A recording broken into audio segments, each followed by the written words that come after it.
नमस्कार सभी को। जय माँ बाबा की। मैं माँ दक्षिणा काली सुनहरी बाबा की गद्दी की ओर से उनकी सेविका शिफाली आपका हार्दिक स्वागत करती हूँ अपने यूट्यूब चैनल माँ दक्षिणा काली सुनहरी बाबा पर। उम्मीद करती हूँ आप सभी स्वस्थ होंगे, व्यस्त होंगे और मस्त होंगे। यदि आपको मेरी इन्फॉर्मेशन पसंद आए तो प्लीज उसे लाइक करें, शेयर करें और सब्सक्राइब करें चैनल को, और बेल आइकन पर ऑल का बटन प्रेस करें और मुझे कमेंट करके बताएं कि मैं उसमें और क्या डाल सकती हूँ या उसमें क्या कमी रह गई है।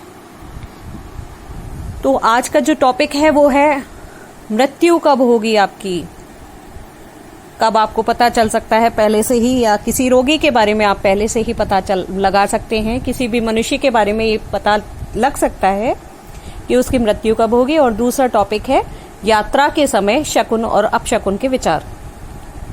ठीक है, शुरुआत करते हैं। आपकी मृत्यु कब होगी? जिस व्यक्ति को, अगर कोई व्यक्ति अपनी आंखों से अपनी नाक को ना देख पाए तो उस व्यक्ति की मृत्यु 6 महीने के अंदर हो जाती है। सप्तऋषि तारामंडल रात के समय जो निकलता है उसमें अरुंधति नामक एक तारा होता है जो मध्य में होता है। यदि वो आपको रात्रि के समय जिस दिन से दिखाई देना बंद हो जाए उस दिन से समझ लीजिए 6 महीने के अंदर आपकी मृत्यु हो जाएगी। यदि किसी व्यक्ति का स्नान करते समय यानी नहाते समय हृदय वाला पार्ट, जो दिल वाला पार्ट है, वो जल्दी सूख जाता है बाईं तरफ, तो समझिए कि वो 6 महीने में उसकी मृत्यु है। दिन में दाहिना यानी राइट और रात में लेफ्ट स्वर चले, यानी दिन में राइट नोस्ट्रिल से सांस आए और रात में लेफ्ट नोस्ट्रिल से सांस आए, तो ऐसे व्यक्ति की मृत्यु जो है 6 मास के अंदर हो जाती है। जिसका दाहिना स्वर ही रात दिन लगातार चलता रहता हो, समझिए कि वो 15 दिन में चला जाएगा। जिस व्यक्ति का स्वर 6 मास, 3 मास, 1 पक्ष, 5 रात्रि तक भी लगातार चलता रहे तो उसकी मृत्यु शीघ्र बताई जाती है। यानी कभी कभी ये अपवाद में, मतलब कभी कभी 6 मास तक वो जिंदा रह सकता है, कभी 3 महीने तक, कभी 1 पक्ष यानी 15 दिन, और कभी 5 रात्रि तक भी लगातार अगर ऐसा होता है तो उसकी मृत्यु बहुत जल्दी हो जाती है ना। अगर कोई व्यक्ति चल रहा है और चलते समय अचानक ही उसके पैर लड़खड़ा जाएं, तो उसकी मृत्यु 8 दिन के अंदर हो जाएगी। यदि इतने समय में मृत्यु ना हो तो 1 महीने से ज्यादा वो जीवित नहीं रहेगा। जिस मनुष्य का रात दिन एक ही स्वर चलता है उसकी आयु जो है 3 वर्ष से ज्यादा नहीं होती, यानी एक ही स्वर चलता रहे, लेफ्ट चाहे राइट। अच्छा, जिस मनुष्य की 2 दिन और 2 रात्रि तक निरंतर पिंगला नाड़ी चलती रहे तो उसकी आयु, ऐसा तत्वज्ञानियों का कथन है ना, जो सब जानते हैं कि उनके अनुसार ना बहुत थोड़ी आयु होती है ऐसे व्यक्ति की।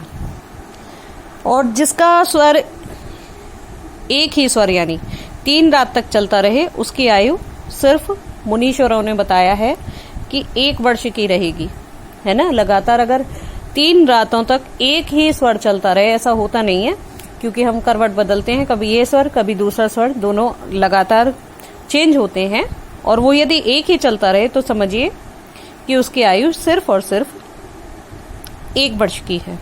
अच्छा, जिसको चंद्रमा की छाया दिखाई दे, ध्रुव तारा दिखाई ना दे, नक्षत्र माला ना दिखाई दे और मातृमंडल ना दिखाई दे, है ना, और कीचड़ में पैर रखने से खंडित ज्ञात हो, और कफ, जब वो कफ जल में थूके तो वो जल में नीचे चला जाए, ऊपर ना तैरे, तो समझिए उसकी जो अंतकाल है वो बहुत जल्दी ही आने वाला है।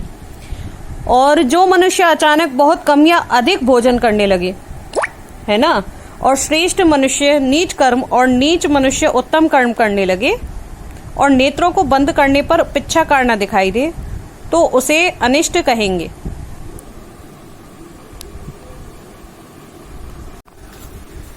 इसी क्रम में अब आगे बढ़ते हुए मैं बताना चाहूंगी यात्रा के समय होने वाले शकुन या अपशकुन। यदि आप यात्रा करने जा रहे हैं और कोई भी कुत्ता सड़क वाला वो अपने मुंह में हड्डी या जलती हुई लकड़ी लेकर आए आपके सामने, आपके पास, तो समझिएगा कि जो यात्रा कर रहा है यानी जो यात्रा करने वाला व्यक्ति है उसके लिए महा अशुभ होगा। इसके विपरीत यदि कुत्ता अपने मुंह में मांस लेकर आए तो धन की प्राप्ति होती है। ठीक है, इसके अलावा यदि कुत्ता ईंटों के ढेर के आगे दुधारे यानी दूध देने वाले पशुओं के आगे वृक्ष, घड़ा, अश्व, हस्ती, छत्र, सेज, आसन, ध्वज, नाच के खेत या फूल वाली जगह में मूत्र त्याग करके आप यानी जो यात्रा कर रहे हैं यात्राकारी के आगे आगे चलता रहे तो समझिए कि आपके कार्य की सिद्धि होने वाली है और होकर रहेगी। यदि सूखी हड्डी लेकर कुत्ता आपके घर में प्रवेश कर जाए तो कहा जाता है कि घर के जो प्रधान होते हैं यानी उसके घर के जो बड़े बुजुर्ग होते हैं, जो उस घर का कर्ता धर्ता होता है, उसके लिए बहुत ही महा अशुभ समय होता है। इसके अलावा यदि कुत्ता कोई रस्सी, जंजीर, कोई गीली बेल या कोई भी बंधन ग्रहण करके आपके घर में आ जाए तो समझिएगा कि वो बंधन को देने वाला होता है। और सूर्य की ओर मुख करके अग्नि कोण में कुत्ता रोए तो शीघ्र ही अग्नि का भय होगा और चोरों का भी भय आपके सामने उपस्थित हो जाएगा। मध्याह्न के बाद यानी दोपहर के बाद कुत्ता सूर्य की ओर मुख करके रोए तो महा अशुभ और क्लेश और झगड़ा कारक होता है। कुत्ता पशुओं के रहने की जगह खोदे तो समझ जाइए वहां पशुओं की चोरी होने वाली है। यानी आपके जानवर जहां कहीं भी बंधे हुए हैं और वहां की जगह कुत्ता खोदने लगे तो आपके जानवरों की जो है सुरक्षा बढ़ा दीजिए, क्योंकि चोरी होने का भय आशंका खूब है। यात्रा करने वाले के सम्मुख यदि कोई कुत्ता रोता है तो समझिए यात्रा हो ही नहीं पाएगी, वो यात्रा रुक जाएगी।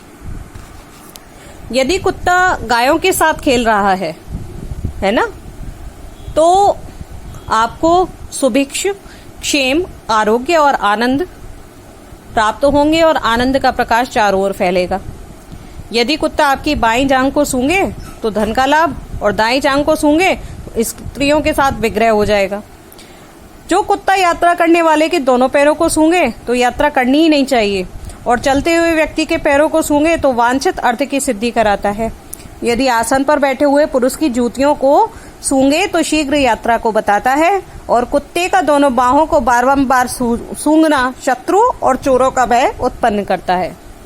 उम्मीद करती हूँ ये छोटी छोटी जानकारियां आपको पसंद आई होंगी। यदि पसंद आई हो तो please like, share, subscribe, press all button in then you will get notification. Okay, नमस्कार सभी को, जय माँ बाबा की।